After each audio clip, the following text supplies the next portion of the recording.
You guys ready for this? Welcome to the Ultimate Fighter. Hello, I'm Cavassier the goddamn Newt.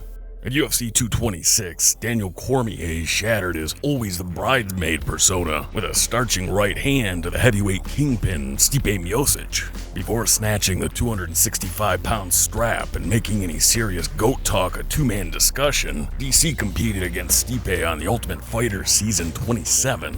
From the very first episode, DC showed an ability to outwit, overcome, and generally outperform and befuddle Stipe pretty much at every turn. We'll look at how the psychology that made Daniel Cormier successful against Stipe on TUF 27 also laid the groundwork for DC to prevail in the octagon at UFC 226. As improbable as it seems, Daniel Cormier shows us that mixed martial arts is above all a mental discipline.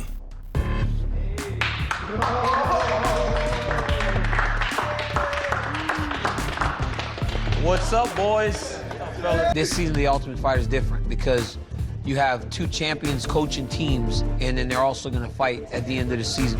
Daniel Cormier sees TUF as a legitimate coaching competition between himself and Stipe. I love the fight against Stipe, and I love the ability and opportunity to coach against him. From Stipe's perspective, not so much. I brought him James Cross and Chris Camozzi. They know what to expect. They know, all the tricks and stuff. Stipe repeatedly said he doesn't consider himself a coach, so he brought some real coaches along to run things. It might be Team Miocic, but it's we call it the Brew Crew. We're all together. From the jump, we have divergent opinions from Stipe and DC about what this show even means. A lot closer than we thought. You know what I mean? My God, this is going to be a good season. This is going to be a good season. You boys are impressive. Get some water. Time. Go get some water, guys. Nice, good. Yeah, good job, guys. Grab some water. Get some water. Maintain that distance. Pick your shots. Defend takedowns the right way. And get back out into open space. Good job, Joe. DC takes pride in being a coach, but more so, he takes the responsibility of a coach very seriously. Go out there and have some fun, all right? Another day in the office. Nice. Straight savage, brother. Straight savage, I love it. Look like an animal. That's it. Stipe isn't hands-on. He consults and defers to his team of coaches. He's there, but he's aloof. Another day in the office. Nice. Look like an animal. That's it. They can't grind like you. They don't train as hard as you. They're not as mentally prepared like you. Come on, Tyler. Nothing changed, baby. DC is hands-on in every way. Get back to your space. Start popping, kicking, moving, being Ricky. Be pretty Ricky. Let's go. Stand across over there real quick. Let me see how this looks. DC regularly plays with establishing or destabilizing various dynamics between himself and Stipe and the environment at large. You're gonna make it awkward, man. Come on. Stipe, stand over there real quick. Let me just see.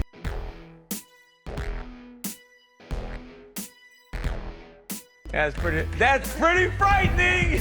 That's even scarier than you going, okay, I'm about to you up. You doing this is even scarier than you going, I'm about to beat your ass. DC is an affable, funny guy. Stipe doesn't care about dynamics or external perceptions, so he ends up going along with DC for the most part. Look, you're number one. What? I'm just saying, you're number one. You're the heavyweight champion of the world. Okay.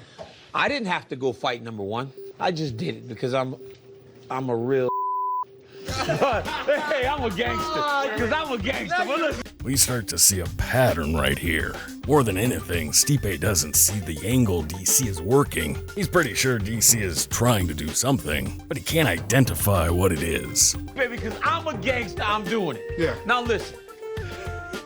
I think you should tell me who's fighting right now Friday. Wait, guys, be quiet. You guys be quiet. You shouldn't get involved in this. I think you should tell me who you're gonna let fight Friday. DC's just working his magic, messing with the big man, picking up little bits of information he might use later. Who's fighting? Let me take my picks. Let me talk to my coaches. I can't just. No, this is the Stipe show. No, it's not. It's my yes, team. It is. It's the Blue Crew. It's the Blue Crew. Listen, I come to you olive branch in hand saying, let's go 1-1, let's go 2-2, let's go 3-3, let's go 4-4. In episode 2, Stipe decides to tweak the dynamic himself by pranking DC. To me as a firefighter, I'm all in pranking because that's all we do, you know. That's not all we do, but we do a lot of it at the station and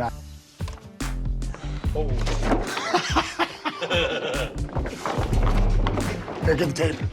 Kind of funny Stipe doesn't put up a more flattering poster of himself. Shows that part of his ego isn't involved with this at all.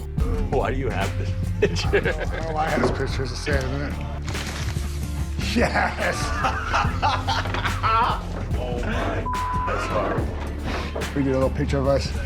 We weren't completely naked, we actually had underwear on, we just nudified it.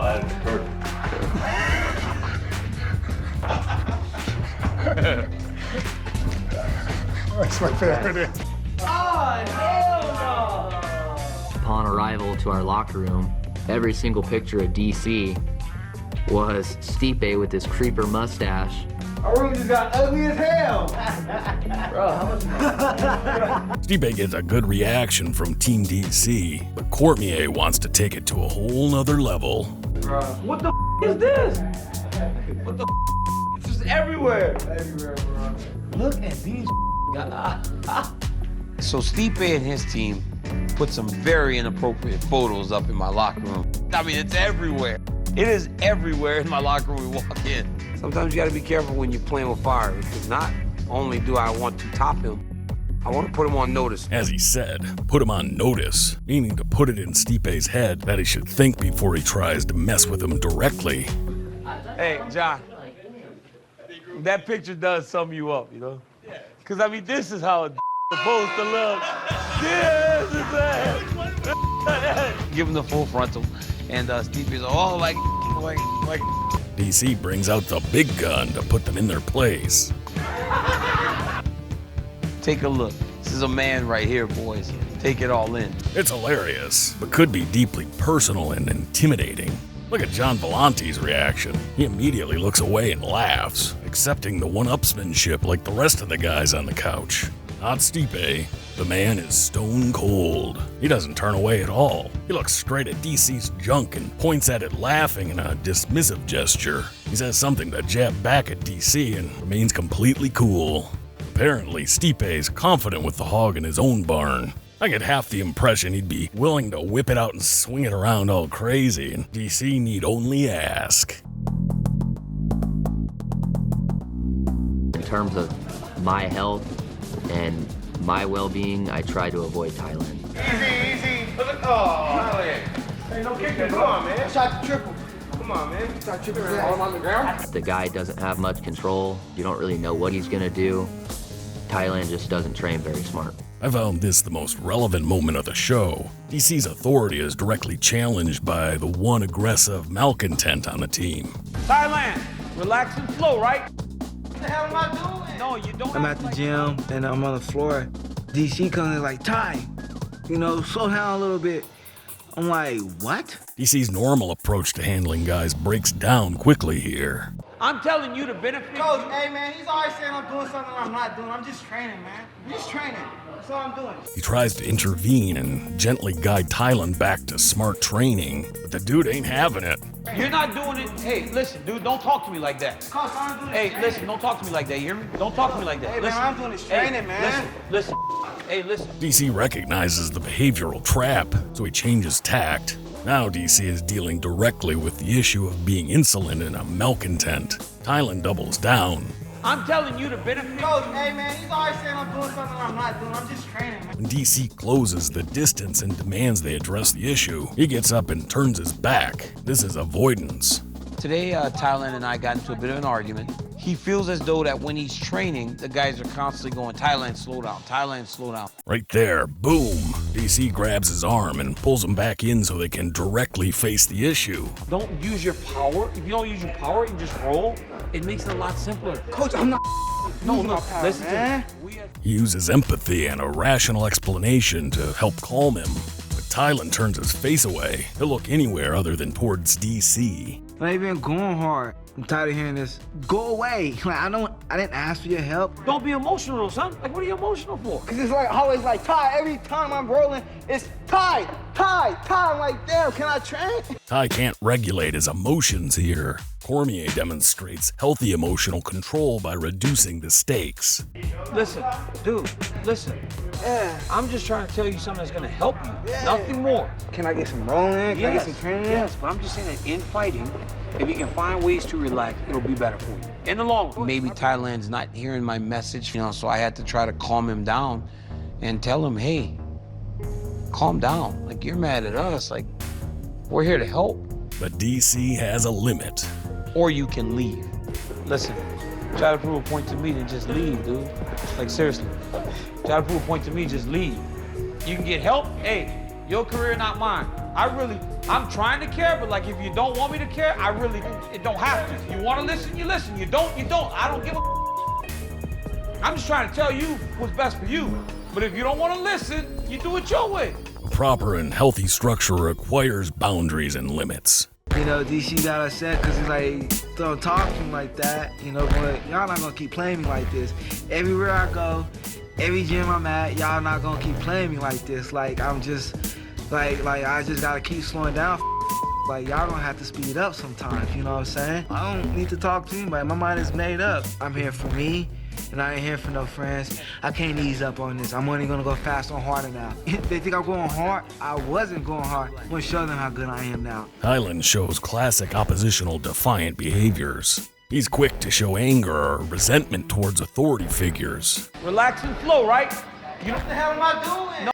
Watch out, man. I'm gonna go with it.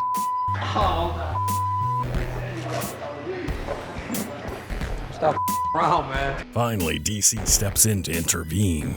Get your ass in here. Come on.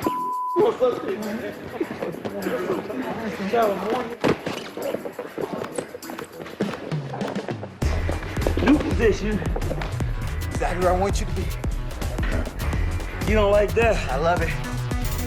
At first, I felt like DC didn't have my back, and then he started training with me, and it was like, oh, Kai does have skills, and then he started having fun with me more.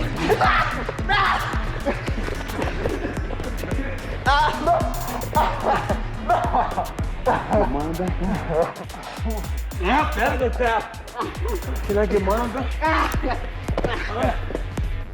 Cormier was rolling around, we was wrestling, we was laughing, so Cormier is my boy. It was beautiful.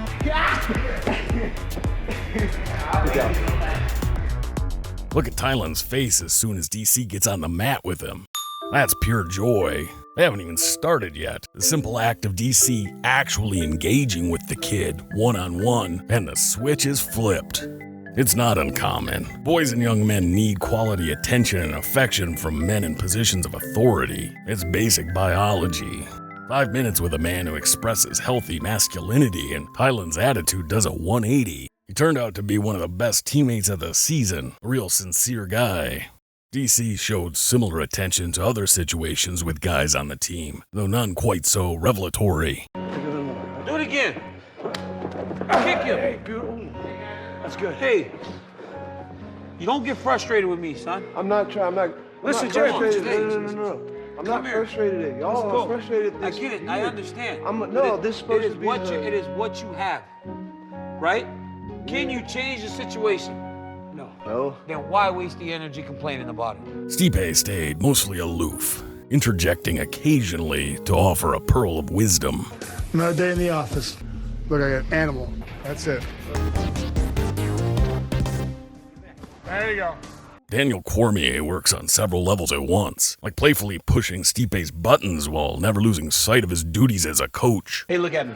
You have been a phenomenal champion. But hey, there's a time limit on everything. I didn't want to be the one to do it to you. DC! Like, all right, Stipe, here you go, dog. It was fun. Okay, champ, here you go, Stipe. Now enjoy your fight with Kane next. Good luck with that. Guys, look in real quick.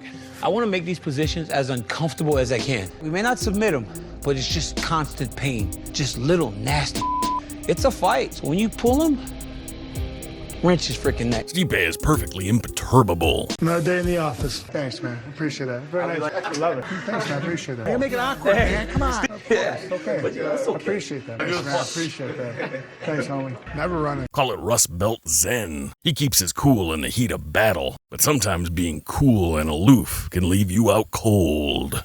Well, that's what I see. Going into UFC 226, Stipe held most of the important advantages on paper. He seemed to believe that he only needed to hold serve to turn those advantages into a victory over DC. Cormier used the multitasking skills he showed on TUF to run multiple game plans against Stipe. DC switched from being patient and reactive early to aggressively brawling and walking the heavyweight champ down with some tidy clinch work and heavy shots on the break to straw the camel's back.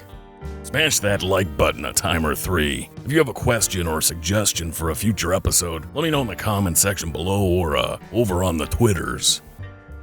Remember, this isn't supposed to be easy.